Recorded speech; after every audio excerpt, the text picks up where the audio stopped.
Good morning, good afternoon and good evening, and welcome to Apex Racing TV's coverage of the Oceanic Formula 1 Championship here for round number 7 at Road America. My name's Scott Newton and alongside me today's Samuli Kumo. Welcome Samuli. Road America, one of the challenging tracks for the MP430, but definitely a rewarding one if you get it correct.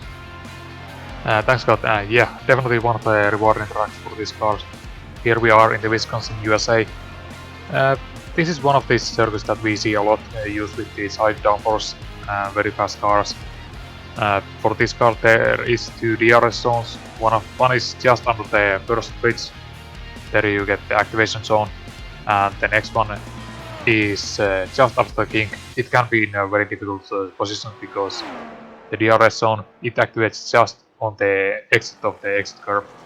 So drivers really have to be careful there and not slip up, because if you let down the rear wing and then open it during the corner exit, you can really spin off there.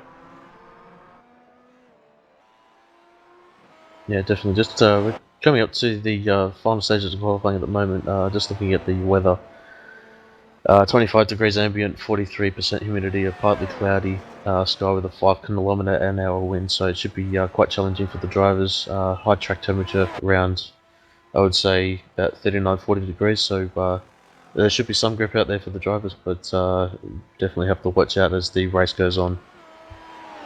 Yes, but most importantly, the wind is fairly mild at 70 km/h, so I think these are pretty good conditions for this car. Shouldn't be any major issues with this. Usually with this track, especially the wind can really throw you off, especially if it keeps changing a lot through one of these fast corners. So I believe the drivers are in for a good race here.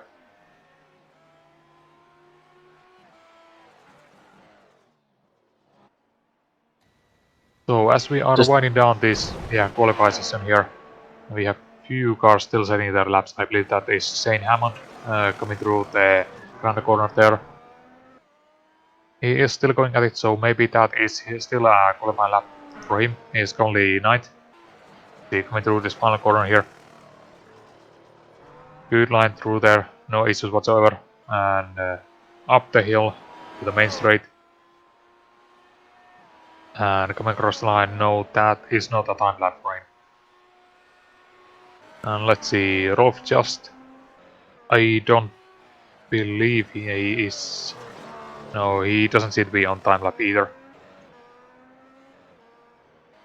But while we wait for Rolf Just, let's just go over the qualifying grid as it stands right now. So currently we have Evan Latoras on the pole with 1 minute 36.0, followed by Jan Bresina. Third is Steve Jansen. Fourth is Gregory Olson. Fifth is Alan Morgan. Sixth, Lewis Wedding.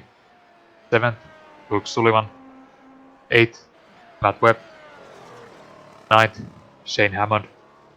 10th, Martin Houston. 11th, Rolf Just, who we just see is pulling to the pits. And at 12th position, and at the back of the grid is Wei Han Chan. And I don't believe Wei Han Chan has set a lap time. And I don't think Rolf Just has had a decent lap time either, so he has been having some issues with his qualifier pace here.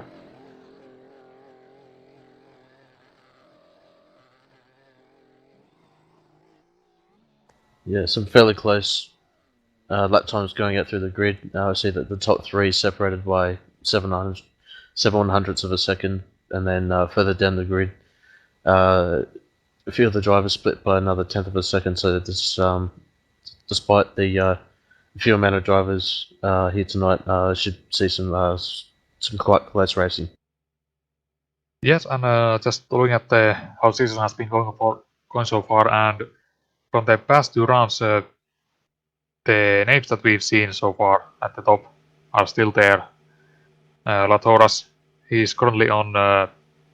He has 2 consecutive wins back to back from rounds 5 and 6, and also Bresina, he has 2 consecutive third place finishes from the previous rounds. But also Jansen and Olson, it has basically been Latoras, Janssen, Olsson, and Bresina who have been taking the top places for the second half of the season. So let's see if that carries on here at the second to last round of this season, as we are waiting for the drivers to enter the grid.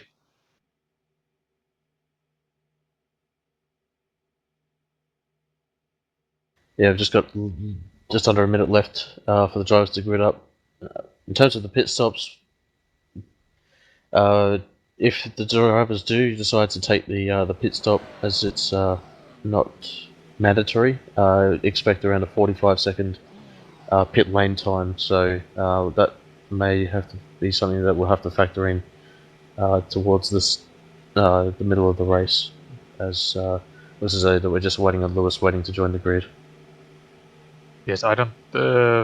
So far, we've seen that drivers have been getting better results without pitting, and I don't think we've seen the one-stop strategy being highly successful so far this season.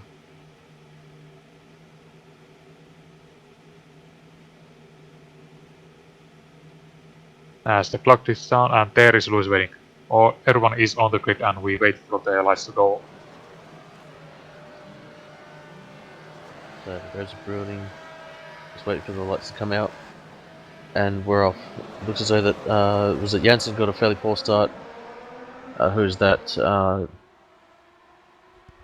We're just going too wide up into turn number one. It looks as though that Lathoris is holding onto the lead. Jans, or is that Brezina, alongside Olsen coming up through turn one.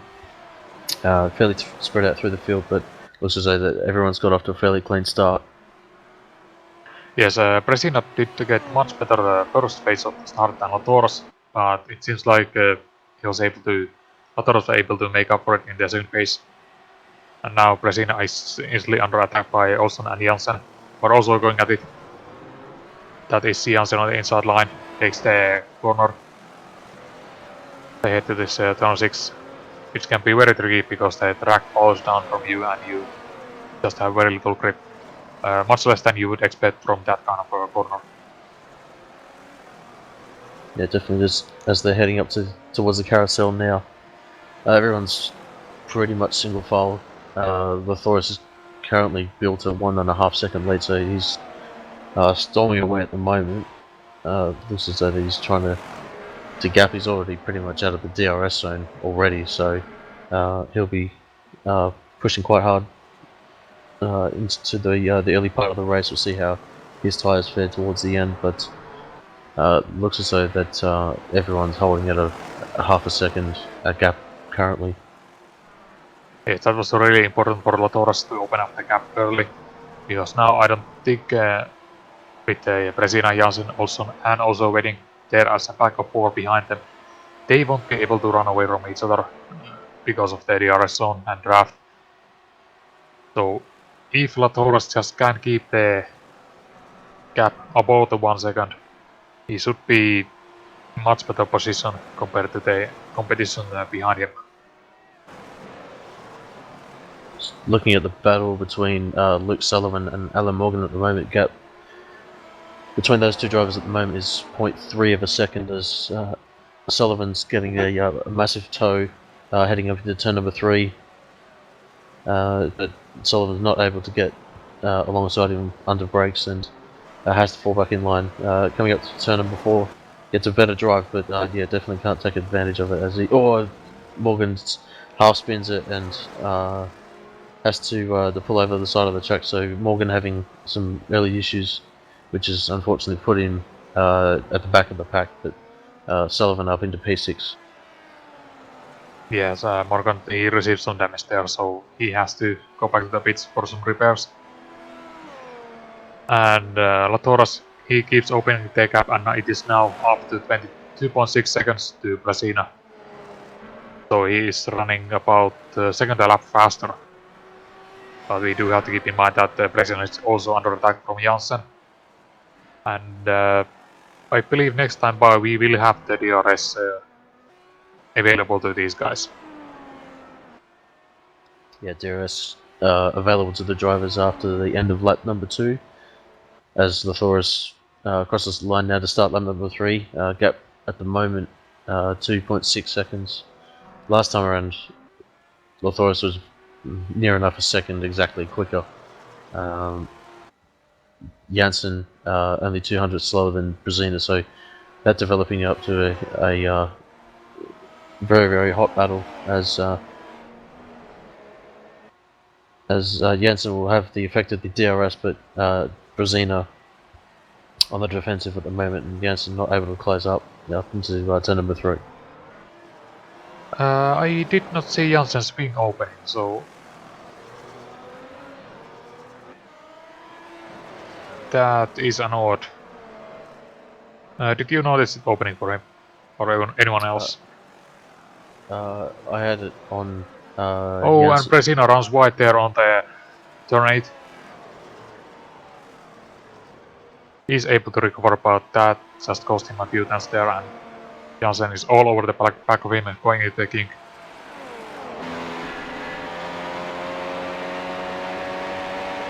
And now Janssen has the wing open. But just wasn't any spot available to make use of it.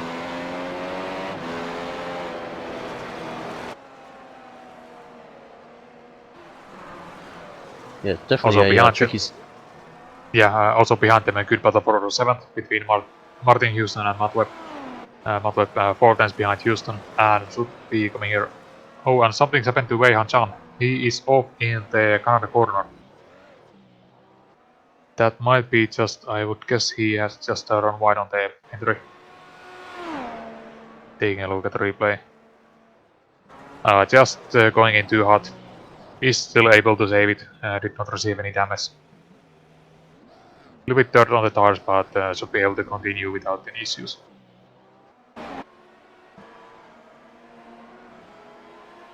Just having a look at the battle between Martin Houston and Matt Webb again.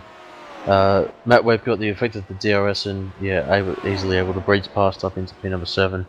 Good overtake from him up into turn number 3, manages to pull it up and jump ahead of Martin Houston. So last time around, Matt Webb was actually a couple of tenths slower, but was still within the DRS range. So just goes to show you how much power the DRS has around this track, especially up into turn number 3. Yes, we even saw Luke Sullivan getting a great draft without the DRS. So with the DRS, that is much easier there. And I think that first DRS zone is the preferred place to overtake.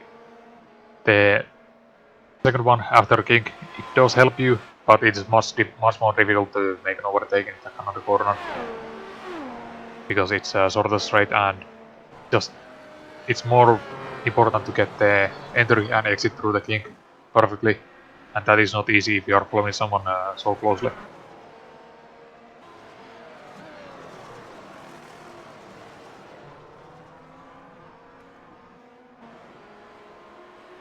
And here we are starting lap number 5, and Latoras still opening his gap. It is almost 4 seconds over Brezina right now, and Brezina has been able to leave Janssen behind. He is now out of the DRS zone, and that is Janssen. He is 1.2 seconds behind. But Olsson is still sticking with Janssen there, half a second behind, catching up the DRS. Not quite close enough this time around for the overtake, but he is still hanging in there.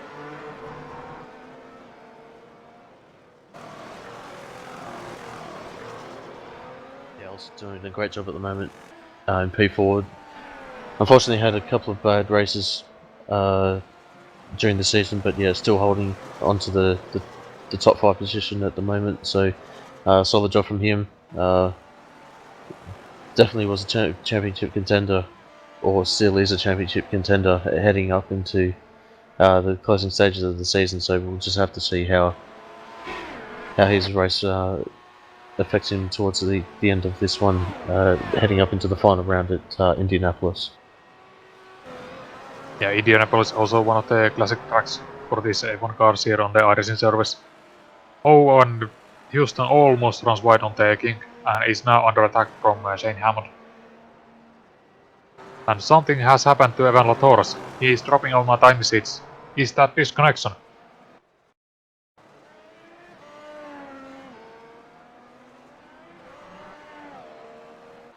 I don't think he has completely disconnected yet, but he is not visible on the track. Yeah, I'm just taking a look at the replay at the moment as we're heading up into Canada corner now. Everything looking pretty much as though it would look normally, heading through Bill Milcher Bend and up into the final corner. Now, yeah, just as he comes through the entry to the final corner, he just disappears, so... Yeah, and Yes, I unfortunate... can confirm. I can see here that he has connection issues, severe connection issues. So if he is not able to come back, he will be at least forced back to the pitch, and that will be huge for our championship leader. And there he goes. He has been disconnected from the session right now, and that has the lead over to Jan Brezina, who's probably really excited right now seeing that one. I don't think, no, Brezina does not have a win so far this season. But after those two third place finishes, he is definitely looking for a win. Yeah, definitely has had a couple of solid results. Brezina last time around at Silverstone finishes third on the podium, and there was another third at the previous round. I'm pretty sure it was at Road Atlanta, so some very solid results for Brezina. Definitely looking to take a win in the Oceanic Formula 1 Championship, so definitely doing a solid job at the moment. Just as he crosses the line now, I'll see what his lap time is. Very, very close to his fastest lap, so doing very, very consistent times. Steve Janssen currently 1.8 seconds back from Brezina, and Olsen still within DRS range of Janssen, so Janssen will be very much under attack as they head up into the DRS zone and up into turn Yes, number 3. Yes.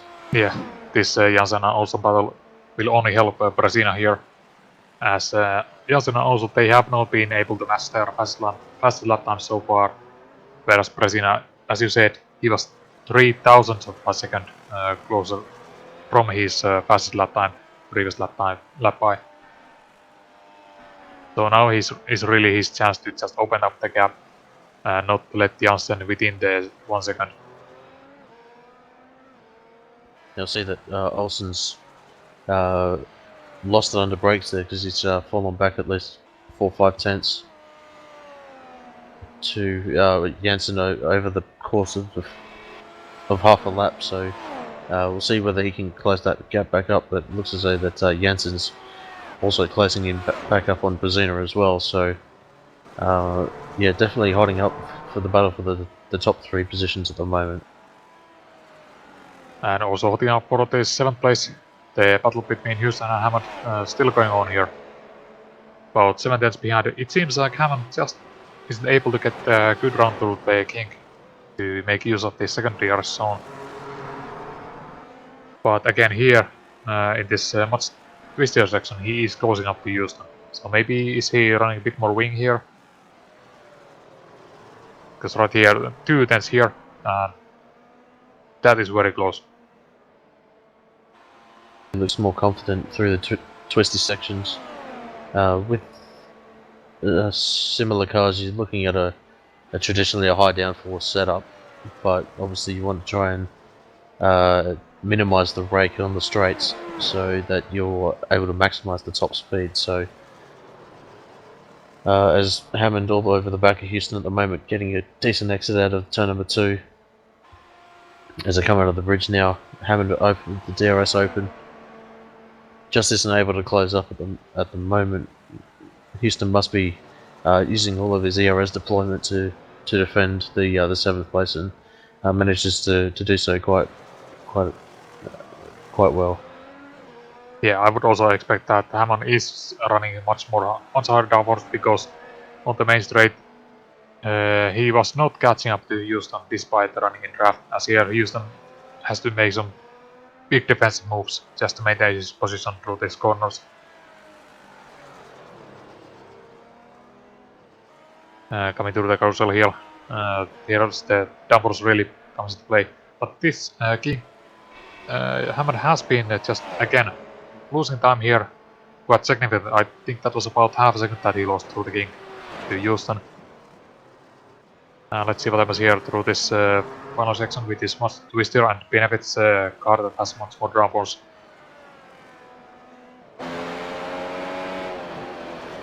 Not quite able to catch up, maybe 2/10 most.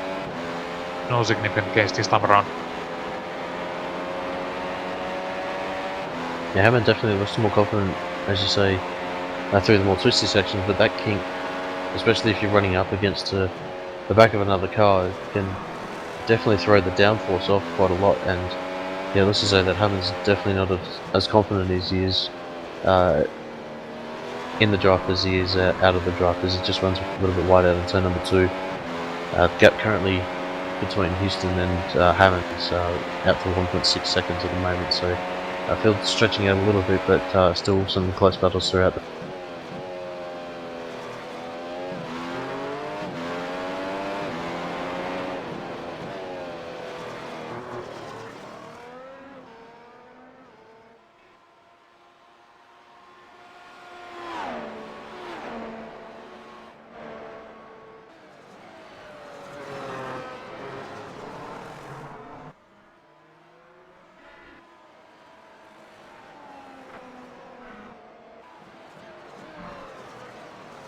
Just looking back up at the front at the moment, coming up to start lap number 9, Brezina currently holds a 1.1 second lead over Steve Janssen, followed by Gregory Olsen for the 1.4 seconds back. So Gap still very much holding station at the moment, as we've just coming up to under 40 minutes to go in this race. So looks as though that considering their best lap times, they're very, very similar.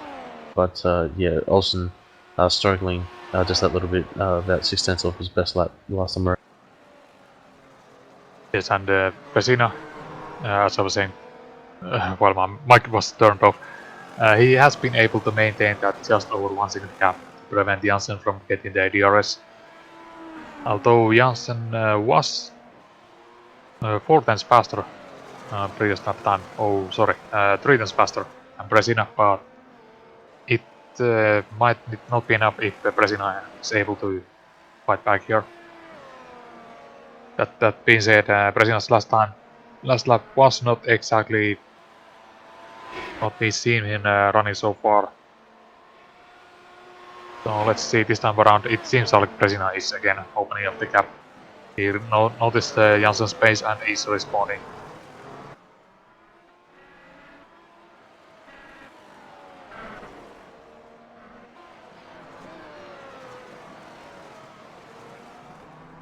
And here they go through the final corner. Bresina going uphill across the finish line, main straight here. The lap time is 39.4, 39.8 for Janssen. That was 4/10 faster for Bresina, so he definitely picked up the pace here.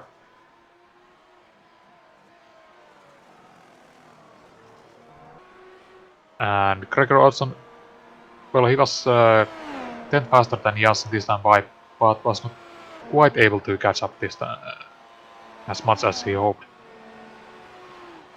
And it also seems like the battle between Martin Houston and Shane Hammond for the 7th place has quite down a bit. Then is dropping back quite significantly here. His previous lap time was 8/10 slower than Houston. So I wonder if he has had some issue this time by just taking a look at the replay. Not seeing anything here. So maybe he's just backing off, not wasting his front tires there, running the draft.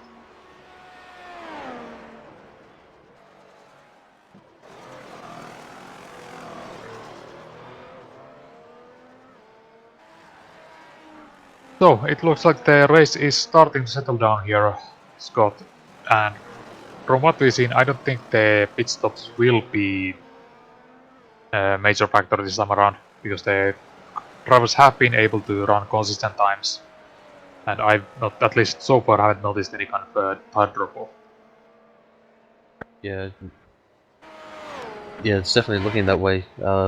Just coming up to 20 minutes this race elapsed. So, but once the tyres reach that cliff, yeah, you'll definitely see some of the times dropping off massively. I would say that maybe 1.5 to 2 second lap time difference would be the edge of pitting, but obviously with the this race being a 55-minute race plus 1 lap duration, yeah, as you say, I think that the pit stops will not be a factor tonight.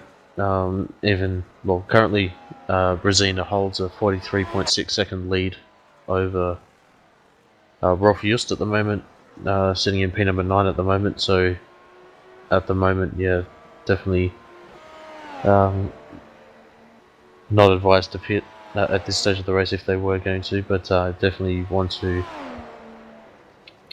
pit earlier to maximise the use of the tyres with the lower fuel load. Yeah, I don't know how much experience you have on this track with these cars, but at least in my previous experience with the Williams, I don't think this was ever a high tire degradation circuit. You have these long straights, and only really the carousel can prove a problem, but that is usually if you have like if the car is not balanced and is, for example, eating the front tires, or you are just running in draft. But otherwise, this has been fairly easy on the tires in my experience. Yeah, definitely when I was running the Williams, I always found that the pit stop, you always had to take fuel to get to the end, which was the quickest way rather than running 105 kilos of fuel, I think it was, back in those days when we ran the car. But yeah, I always found that the fuel was a little bit slower than the tyres, so it was always advantageous to take the tyres when pitting. So yeah, definitely the tyres were never really a factor back when we were running the Williams. But today, here on this McLaren, this is a very different car. Let's see who that by Yan Chan just letting the leaders by. He's also had quite an eventful race, currently running 1 lap down at the 10th place. And I can also tell you that Latoros has made it back to the session. He is still on the pits, so let's see if he re-enters the race. He is currently sitting 12th with 6 laps down, so I don't think he's going to make many positions here, even if he rejoins, but it would be still a good warm-up and practice. Yeah, definitely. Speaking of Lothaurus, I think he's going to have a crack at the 2017-18 iRacing Pro Series, so definitely a good stepping stone for this series to jump up into that one. Definitely some good practice to be had. Looking at previous schedules, I don't think that Road America would be on the schedule, but having said that, though, it's definitely some good practice for future experience with the higher SOFs later on in the season.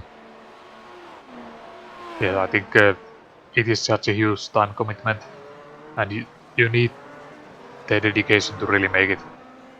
I mean, usually you might think that okay, you just need to be fast, but no, the speed comes from having the time and dedication to put the lap times in, put the time to practice, and figure out the setup. So just running these races, you get used to the car, you get used to the small little changes in the setup that you do, how it evolves across the race. So that is all valuable information that you only get by racing and driving the car.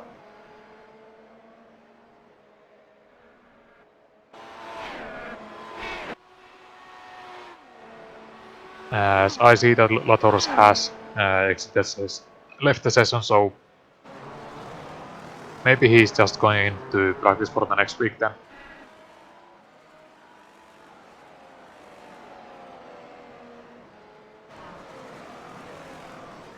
As I also see Bresina running some blistering lap times here. Last time by, Jansen was less than a second behind him, and now it's up to 2 second gap between them. Let's see. They come across line. Yes, that was 1 second faster lap time for Bresina. So even if the gap is opening up right now, I don't think this battle for the top 3 is over by any means here. Who's waiting on the pole place? He has fallen back slightly at 12.8 seconds behind Olson. But this top 3, I think this battle will carry on through the race. Even if we are not expecting any kind of shake-up with the pit stops and stuff like that, there should be still some action happening later on with these guys. Yeah, definitely looks as though that the Houston and Hammond battle still staying very much close by. Gap between those two drivers at the moment still hovering around 2 to 2.5 seconds, so that battle's definitely not out of the cards yet. Hammond last time around was just over a tenth quicker last time around. The battle between the 5th and 6th place at the moment, between Webb and Sullivan at the moment, is hovering around just over 6 seconds at the moment, so the lap times between those two drivers is very, very similar. So they're putting in some fairly consistent lap times compared to their fastest lap zone, really only 4/10 off, so definitely no drop off on their tyres at the moment. So just past the 25 minutes duration, we've got just under 30 minutes of this race to go, so still a long way for the drivers. Looking at I would say a 32 to 33 lap race distance at the moment, so just leaders currently on lap number 15. I'm sorry to cut you off, but Janssen is definitely struggling. His lap times have dropped off and now he is being overtaken by Olson for the 2nd place. So I'm not sure if is that a sign of tire wear on Janssen's car, because suddenly he's lapping 1 second slower than Bresina and now losing the 2nd place as well. Yeah, just having a look at the replay at the moment, Janssen got a horrible exit of turn number 2, and that allowed Olsen to close right up with the gearbox of him and get the full advantage of the DRS. Heading up into turn number 3, and yeah, as you say, Olsen making the pass. We'll have to see whether Janssen decides to pit at the end of this lap. As we go back to live pictures, they're heading up into Canada corner now. Gap currently at the moment up to 1 second between Olsen and Janssen at the moment, so looks as though that the gap's slightly building at the moment, but Janssen decides to continue on to start number 16, so a mistake that Janssen definitely didn't want, but still retains the final podium position.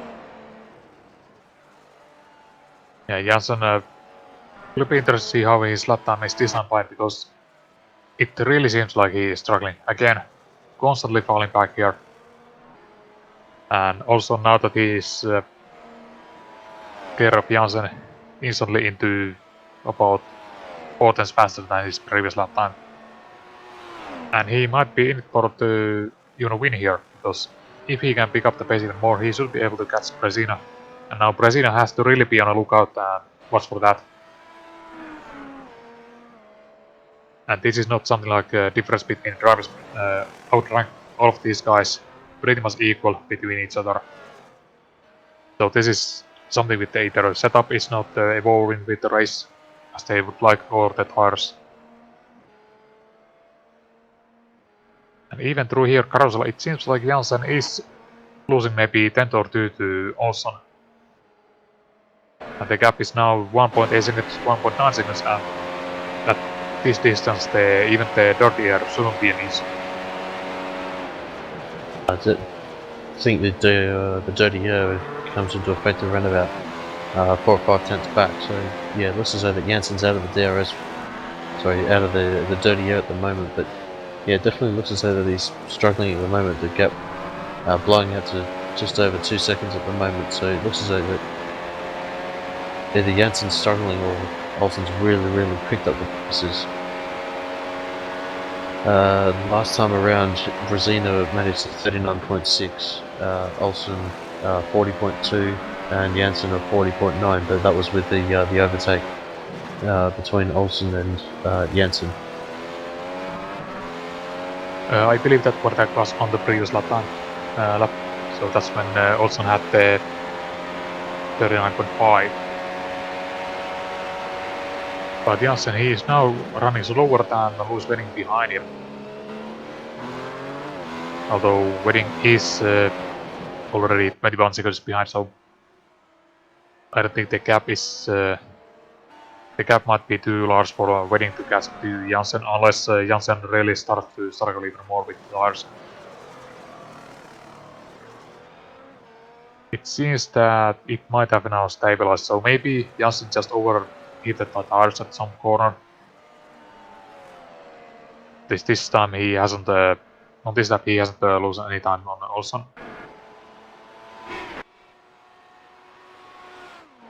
Yeah, maybe it just takes that little bit of regrouping, just to cool the tyres back down again. Gap currently just over 2.1 seconds, so yeah, it looks as though that Janssen's managed to get the tyres cooled back down again, and able to push on coming up the hill to start lap number 18. As Janssen crossed the line, so Brezina and Olsen back into the 39s, but Janssen on a 40.1, so definitely getting a little bit quicker, but the gap blowing out a little bit each lap. Yes, and it really looks like it's the basically from Canada corner all the way to the main straight, those final few corners, that's where Janssen is currently losing time. And that is the maybe one of the most challenging section of this circuit in regards to grip and just finding the lines there. So if he is feeling unconfident about the tires, or maybe the air balance has shifted to rearward or forward, depending on what he doesn't like, then that would affect it as well. Yeah, definitely looks as though they were struggling through turn number 3 as well, so maybe it might be a yeah, as you say, a balance issue, as gap at the moment looks as though that Janssen's lost about half a second this time around alone, and we're only up to Canada corner, so we'll just have to wait and see how the gap affects, or is affected, through the final sector of the course. And looking at the lap times behind him, we might be seeing some degradation, because even Lewis Wedding, his lap times have fallen. And Matt Webb previous time in previous lap by in 1 minute 42, so that is very slow compared to what we were seeing at the start of the race.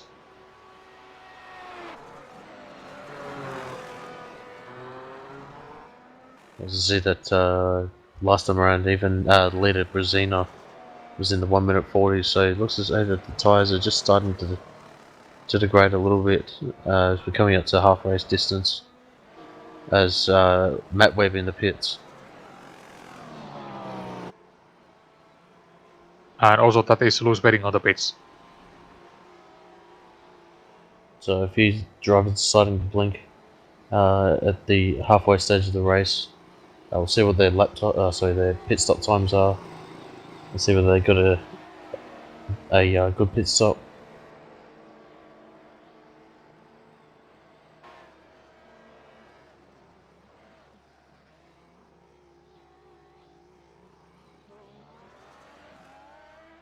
That is 3.5 seconds for Lewis Wedding and 4.8 for Matt Webb. So slightly slower pit stop for Matt Webb, but they are pretty much in the clear air here. Lewis Wedding joins 7th and Matt Webb 8th.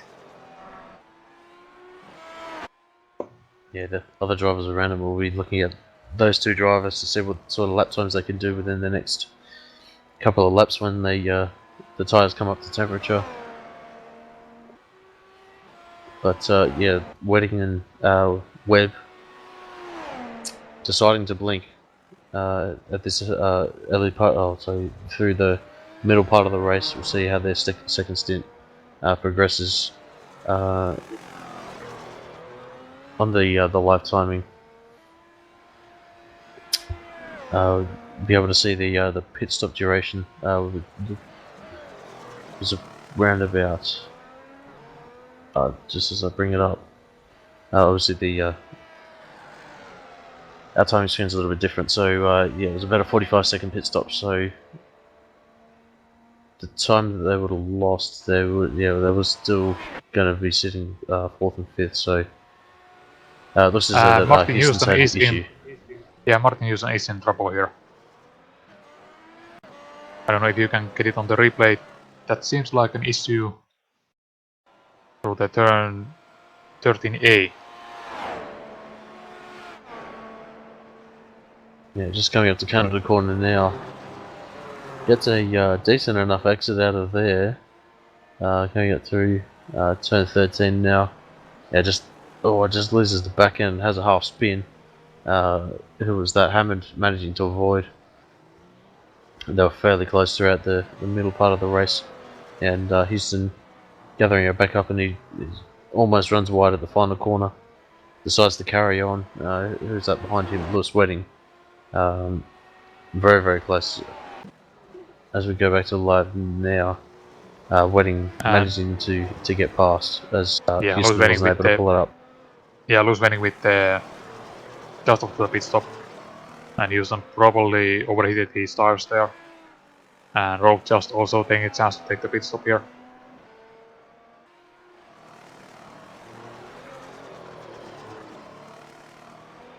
And Bresina seems to have recovered now, currently running again in the 1 minute 39.4, which is about his top pace so far.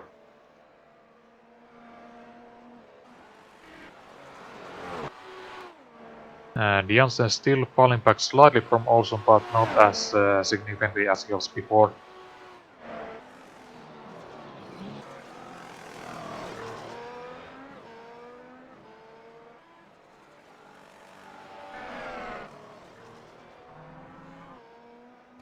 So we'll see after the first lap.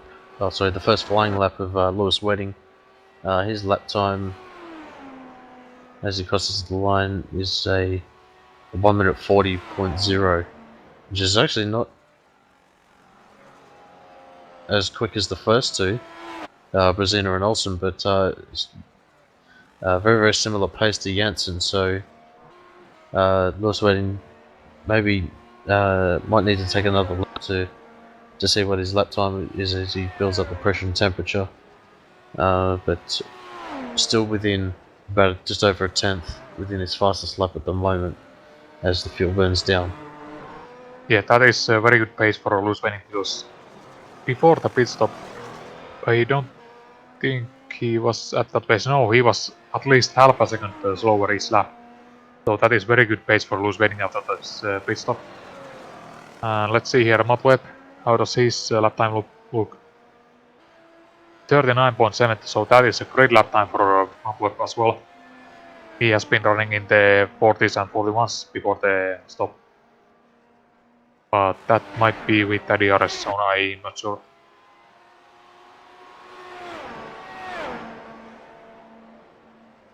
Let's see here, who else did take the pit stop and has completed their outlap?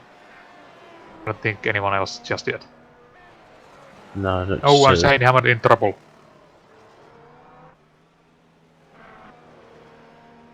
That is in turn 13 as well. Yeah, similar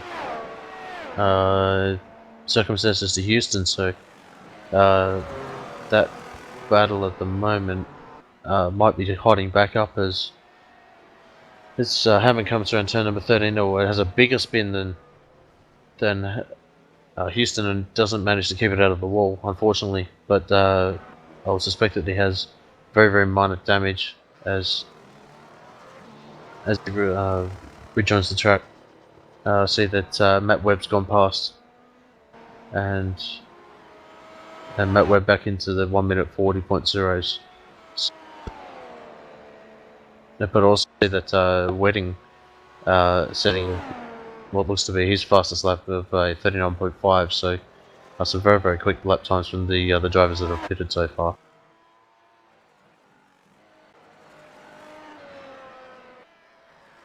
And Shane Hammond did have another incident in that same corner. He spun off or ran a little bit wide just before his pit stop. So, sorry, I mean Houston. Houston had their second incident there, so that does give Hammond a little bit more breathing space. So he has a bit more gap there to play with for his pit stop. Look at the lap times at the front. Still, Bresina really on his completely dominating pace at this point. Over half a second faster than anyone else. So it seems like whatever he has done to the car is really working out with the tires. And he is able to maintain that pace. It doesn't seem like he is even pushing that hard. And the car just behaves really nicely for him. Not saying that Olson or Jansen would have a car that would misbehave, but their pace does seem to have dropped off much more significantly compared to how it was at the start of the race. Yeah, definitely with Brazino and the only driver managing to get into the 1 minute 38s. So Brazino definitely today to take the win of the as it stands at the moment to Olsen as blown out to 6 seconds. So yeah, definitely Brazino definitely done some consistent times. Even though Olsen was just under a tenth quicker the last time around.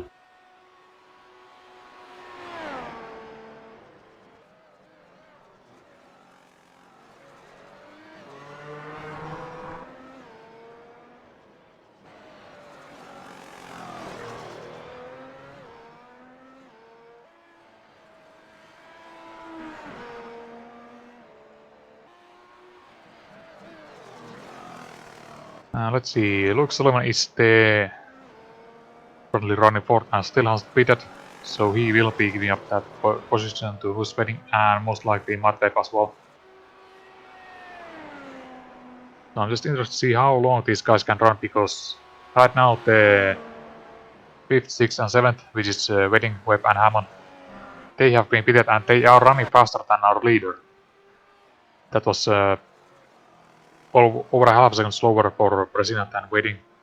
So I think this would be the time for our top 4 to pit, because right now they are just losing time here. But with only 13 minutes to go, the loss in time I think would be how would you say it would be more advantageous to stay out rather than to pit, because you're losing about 45 seconds at the current pit stop rate, and Brazina would lose his first place but would still retain a podium position, but that's definitely not what he's looking for today, as he's managed 2 podiums consecutively, but yeah, definitely looking to improve on the 2 third places he's already got from the previous 2 rounds. Yeah, that's true.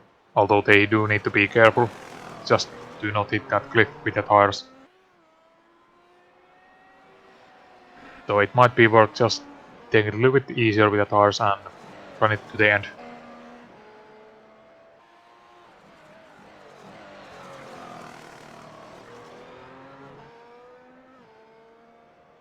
Especially round turn number 13. That second to the last corner, it's caught some of the drivers out already. You'll see that Hammond didn't manage to keep it out of the wall, but it took the pit stop. Has managed to stay out in front of Houston. So that gap currently at the moment is 5 seconds in favour of Hammond. So Hammond doing a great job just before his pit stop, and before that little spin that he was able to build that gap. I see that Hammond even had a slower pit stop to Houston, so must have pulled some some great lap times or whether Houston had another small incident.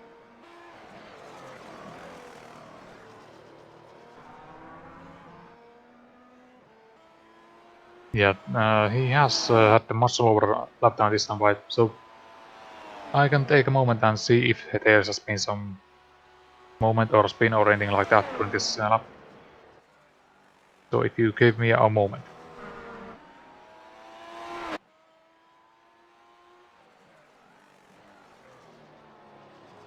Doesn't seem like I'm not seeing anything huge there. Or is that a slowdown on the main straight? No, doesn't seem like it.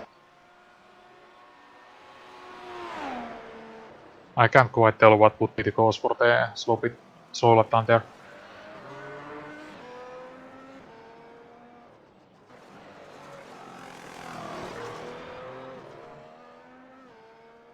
So, do we have any battles going on at this point? Shane Hammond, that is up to 5.7 seconds right now. Brasina still opening up the gap there, up to 8 second lead right now. Even the Olsen and Janssen gap has opened to 6.6 seconds. So I'm kind of surprised really that Brasina, Olsen and Janssen are not able to like battle it out for their position because they've been really close during their previous weeks. Yeah, definitely. Some of the drivers may be struggling a little bit, given that we just crossed the 10 minutes to go. So, yeah, some of the drivers are able to manage to hold out the tyres at the moment. Looks as though that Lewis Wedding managing to close up to Sullivan around about 2 seconds a lap. So that will be the closest battle with in the not too distant future. Sullivan last time around a 41.5, Wedding on a 39.6. So Wedding managing to hold the pace of the leaders, but on considerably fresher tyres. Webb, the second to have pitted, 40.3, so still similar pace to Olsen and Janssen, but yeah, not quite as quick as Wedding. So it looks as though that Webb will have to settle for the 6th place at the moment, but Wedding's still looking strong for a top 4 position at the moment. Yes, and about that, well, Webb, he is maybe a little bit too far from Wedding, even if Wedding has slight issues there. But that kind of 5 second gap that Wedding has to Sullivan, it's still out there for the 4th place is still out there for Wedding if Sullivan has even a slight spin or mistake or goes off the track. And then he is right there. Because all he really needs is to get in the 1 second DRS zone and then he can put up the fight.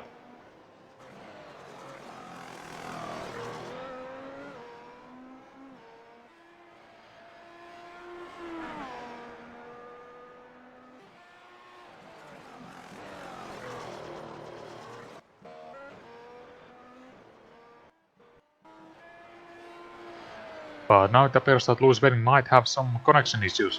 At least I see him on disappearing on my screens. I'm not sure if you're seeing the same, Scott. For Wedding, it looks as though they still had a solid connection. Unfortunately, that early leader, Thoris, was taken out due to early connection issues, but it looks as though that Wedding's connection is holding pretty much stable at the moment. A few little blips here and there, but it looks as though they're just still on track at the moment. Gap to Sullivan's closed right down, only 3.5 seconds, so looks as though that Wedding sets his fastest lap of the race at 38.9, so the second driver to fall into the 38s, but not as. It was only a tenth, just under 2 tenths slower than the overall fastest lap. Definitely pushing hard at the moment. Gap down to 3.4 seconds to Sullivan as we're closing up to 6.75 minutes of the race to go. Yes, Wedding really putting a hammer down here. And at this pace, he should be able to catch up to Luke. Like just as I mentioned on the previous lap, that 5-second gap, it will go down very quickly. And we might have this battle here for the 4th place. Just taking a look at where Luke is on the... Luke is 7th on the standings right now, and where is Wedding? I don't think Wedding has had... I don't see Wedding... he's 23rd, so... Yeah, I recall Wedding hasn't been there for most of this season so far, I think. So this would be great points for Wedding as well. And also Bresina, he's surprisingly only 6th in the standings. But there he is leading. So he is definitely going to move up a few places here. And I don't think we mentioned the standings, but we believe there might be some issues with the points because, again, I don't think Latoras, even he has been dominating the past few rounds, I don't think he has double the points over Gregory Olsen, who has also had a very good season so far. So we'll see if we can get those fixed for the next week.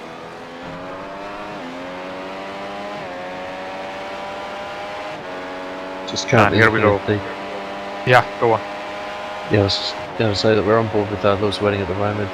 Gap currently at the moment is holding at 1.5 seconds, so last time around Wedding was 2 seconds a lap faster the previous time around, and at the moment only catching about 2-3 tenths of a second up through the first part of the lap, but this is where the new tyres will definitely have the advantage over the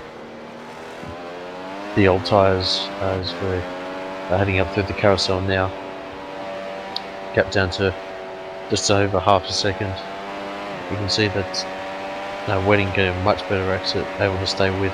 This is within the DRS range, but definitely don't think he's going to get close enough. But he might have a go up into Canada corner just as he hits the brakes, but he can't pull it up.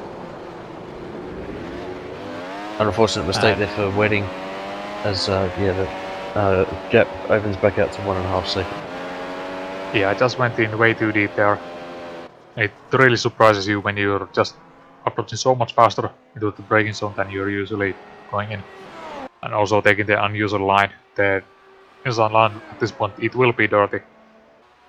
So maybe he wasn't expecting that and just wasn't prepared. But fortunately he was able to save it. Lost a second or so, but he should be able to catch up to Wedding at this pace and Sullivan at this pace.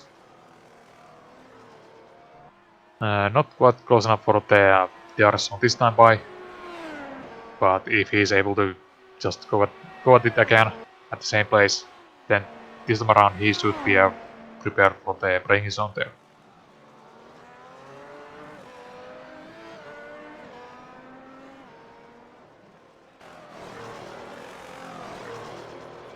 Although it seems like Sullivan has also picked up pace, so maybe that was the signal for Luke to be on a lookout for Lewis.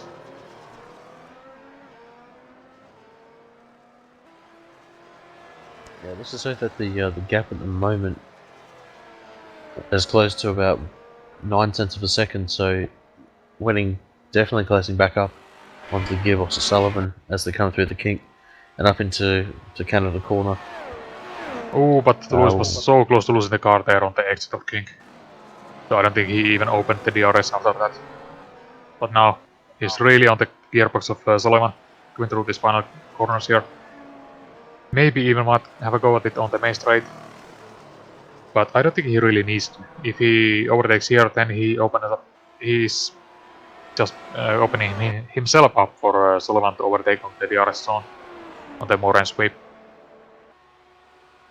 Yeah, I reckon that would be the smart play to hold back through the long straight of turn 1, which he does.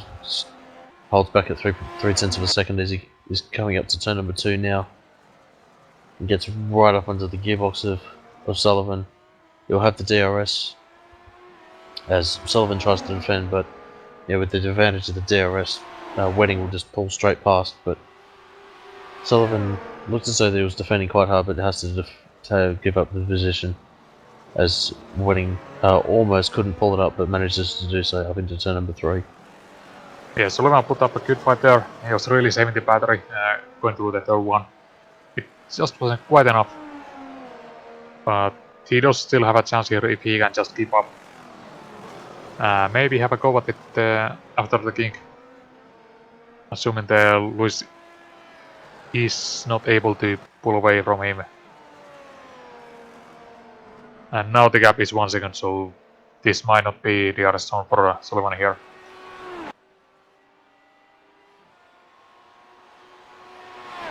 No, it isn't. Sullivan did not get the wing open here. So this really saved winning, and this might be the pole place for him if he can maintain this pace. As we are less than 1 minute to go, so this should be. Will this be the final lap, do you think? Looking at where Brezina is at the moment, I would think that it would be very, very close to it being the final lap as they're coming up through the kink now and up into Canada corner. It's coming up to 30 seconds to go. Yeah, to be honest, I think there will be one more lap after this. So we'll just have to wait and see whether the white flag comes out as the clock's ticking down. No, yeah, I think it'll be one more lap as we're coming up to start lap number 33. Going up the hill, 5 seconds on the clock, and yes, there will be just one more lap. That was 1 second on the clock when he crossed the finish line. Yeah, it was very, very close. We'll have to see whether Brezina is able to make it another lap around, because he had the gap to slow down just that little bit. Gap currently to Olsen's hovering around 9.5 to 10 seconds, so definitely had the gap there to make it a 32 lap race, but we'll have to see whether it forces other drivers to have to save as well, because pushing that extra lap can be something that drivers don't factor in, so we'll have to see whether that causes any issues for the other drivers. Yeah, I wouldn't expect it to cause any major issues other than just having to deal with that one extra lap.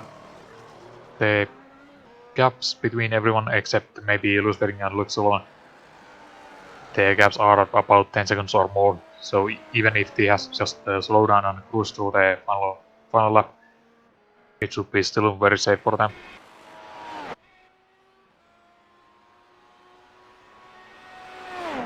Oh, and that is not safe for Matweb. What has happened there on the Canada corner, because he is off. And he is moving very slowly. Oh, and that happened to... Yeah, that happened in the kink, if you can get a replay of that.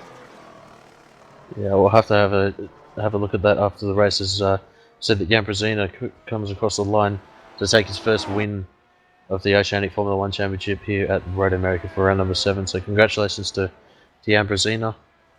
He takes the win. Gregory Olsen, strong race tonight, and finishes second. Manages to hold off the challenge from Steve Jansen, who's coming around the second to last corner now. It looks as though that he struggled through the middle of the race,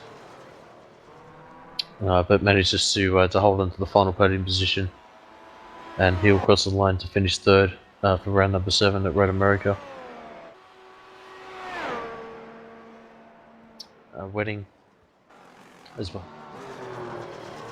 as he has a little bit of a twitch out of the Canada corner, but yeah, it looks as though that he'll take the 4th place, managing to get the overtake on Luke Sullivan, who will round out the top 5. We said that Wedding has had a small spin on the exit of the final corner, and looks as though that he's not moving. Maybe he's run out of fuel as Sullivan goes past. Yeah, that has to be, because now Luke Sullivan is coming across the finish line and taking the 4th place. I was just about to say that it's been great final half of the race for Lewis Wedding, but yeah, he is out of fuel, and does that mean... No, Zane Hammond is 1 lap down, Martin Houston is 1 lap down, Rob Just is 1 lap down, so that should be 5th place for Lewis Wedding.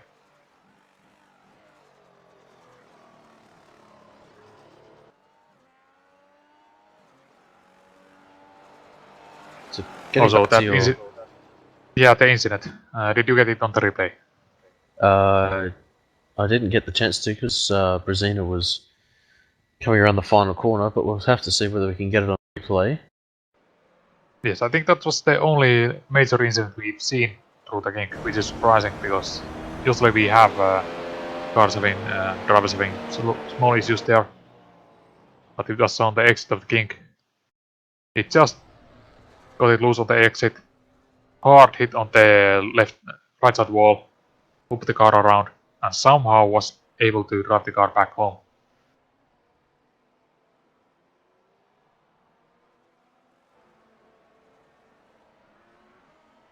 It seems as though I'm having a little bit of issues. Here we go. So coming out of the carousel now. Yeah, it looks as though that he caught the bump there, bottomed out the car, and yeah, an unfortunate mistake there for Webb coming up to the final lap. Yeah, an unfortunate mistake there for him as he rolled the car and got damage. So an unfortunate way to end the race for him, but still a solid for him tonight. Okay, so I shall go through the results, and I think we have time for one interview, and I see one very happy person on the interview channel waiting for us. So let's talk to Presina after this. So, Jan Presina for the first race win of the season for him. Great drive there. And second, Gregory Olsson. Third, Steve Janssen. The trio who has shown great pace all throughout the season. Fourth, Luke Sullivan. And heartbreaking fifth for Lewis Waiting. Sixth, Matt Webb. Seventh, hard battling Shane Hammond. And eighth, Martin Houston. Ninth, Rolf Just. And then 9 of down is Beihan Chan on 10th. And Alan Morgan 11th. And Evan Latoros, our early leader, but fell into the connection issues all the way down to 12th.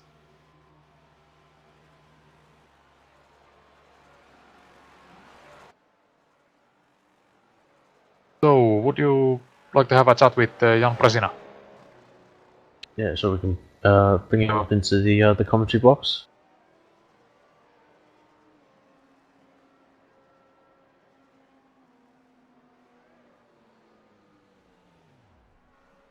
Welcome Jan to the Apex Racing TV commentary box, and congratulations on your win here for round number 7 of the Oceanic Formula 1 Championship. Just tell us a little bit about your race. It looked as though that you had the pace at the early part of the race, but it looked as though that Lothaurus was pulling away with his early pace. Hi Scott, thanks for inviting. Yeah, and hi Samuli. It was a great race for me. I didn't expect this at all, and thank you to Ivan, I was able to finish on this position. Luckily for me, what is not also on a daily schedule, I didn't made any major crash, spin or whatever, so I somehow managed it. Not easy for me, I'm pretty new in this car. So still learning a lot. Yeah, it looks as though that you've had some fairly strong results with the last 2 rounds of the championship. You've managed a top 3 result, but with the win here today, does that boosted your confidence up a lot heading into the final round of the season? Oh, I wouldn't talk so much about confidence in this car, because as I said, this is my 5th week in it, so there's a plenty of learn. What I'm just doing is try to keep it on the track and do not make other drivers on the track in a danger. That's all what I can do at this moment. Maybe next season I can really think about something solid and consistent, but not now.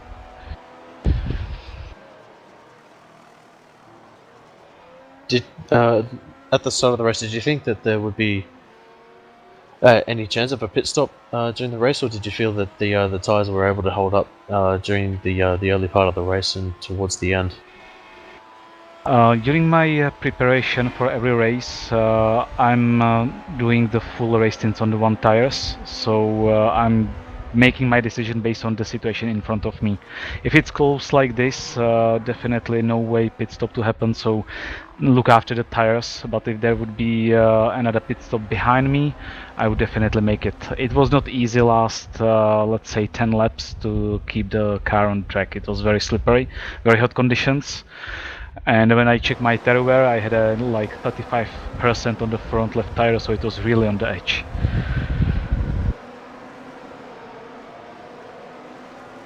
So coming in up into the final round of the championship, what are your expectations for Indianapolis next week?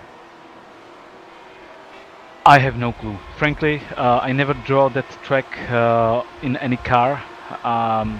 As usual, Evan is the fastest and consistent, the most consistent guy in this league. So I'm expecting him to be again on the top positions and see what will happen with the rest of the field. Definitely big surprise. I hope that Weihan can finish some race this time, and wish all the best to everyone because it's not easy. And just before we let you go, Jan, is there anyone you'd like to thank before we let you go? Well, definitely, I like to thanks for the organizers of this league. It takes a lot of time, effort, and energy to make it. So thank you guys, and also thanks to my colleagues in Blackadder Motorsport because we are working hard together, also to learn this as much as possible. So thank you all, and also, last but not least, thank the Apex Racing TV to take this broadcast. No, so thanks very much for that, Jan, and we hope to see you next week for the final round of the championship at Indianapolis. All right, thanks. Cheers.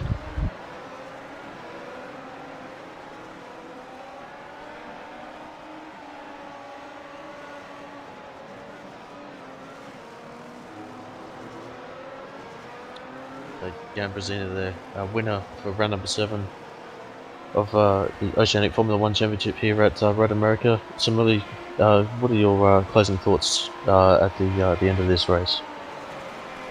Well, from the header from Jan Brezina about the tires, I was surprised that it was so close with the front tires. 35% that he said. That's much lower than you usually see ever on any race. And I don't think even at Le Mans we hit maybe 70% when the tires started to feel like they went off. So I cannot imagine how the car felt driving at such a huge power. So, yeah, about the next week, it will be at the Indy. Maybe not one of my favorite circuits. It's going to be very different from the tracks like this Road America, Road Atlanta, or Silverstone. So it's really going to take some learning of these guys. You need to take different lines. It feels like almost two sides to it. You have the oval side, and then you have the very narrow and twisty midfield there. So it will be interesting. How do you find that track? Yeah, from previous experience, I've run that in the Williams and also in the Star Mazda, or the Pro Mazda as it's known now.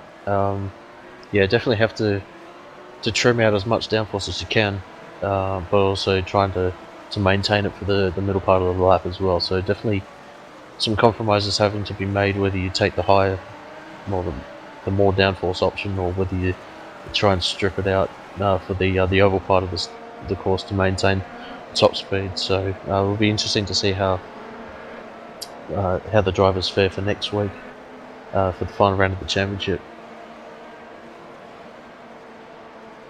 But aside from that, I think it's about time we wrap this up here, don't you think?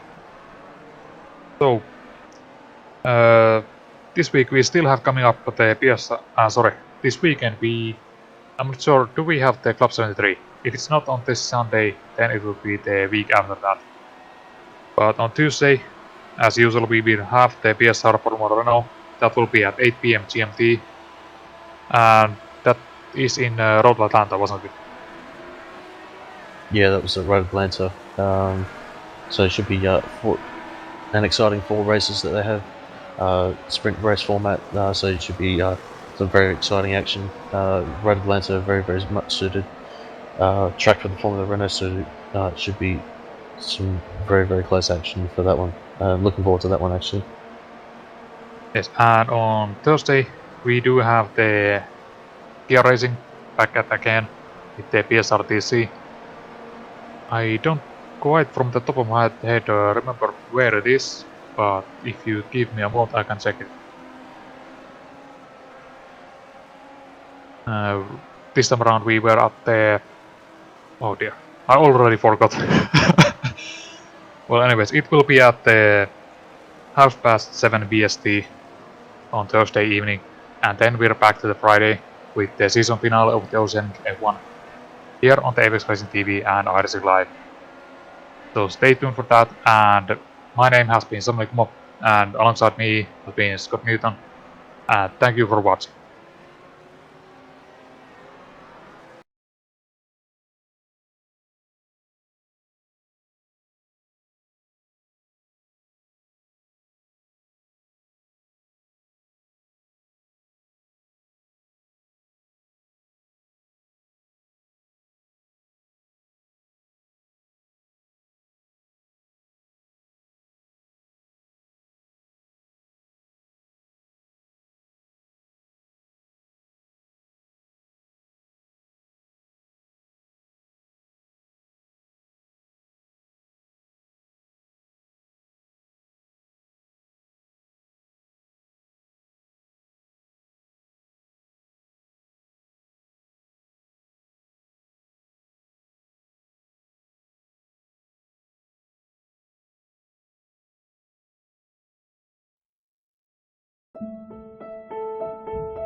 When I sat in the car, you always wonder what's it going to feel like. You know, it was my first time driving a mid-engine GT car. You know, my thoughts were, wow, this is really good for our first time in a car. I was really surprised by it. You're sitting low, you got the A-pillars at steep angles, the windshields at steep angles, you can see the fender flares. I think we have a chance to win. Everything's got to go right, but I think we have a car that can win the race or be on the podium. But can you imagine how cool that would be to go back 50 years later to the year and do it?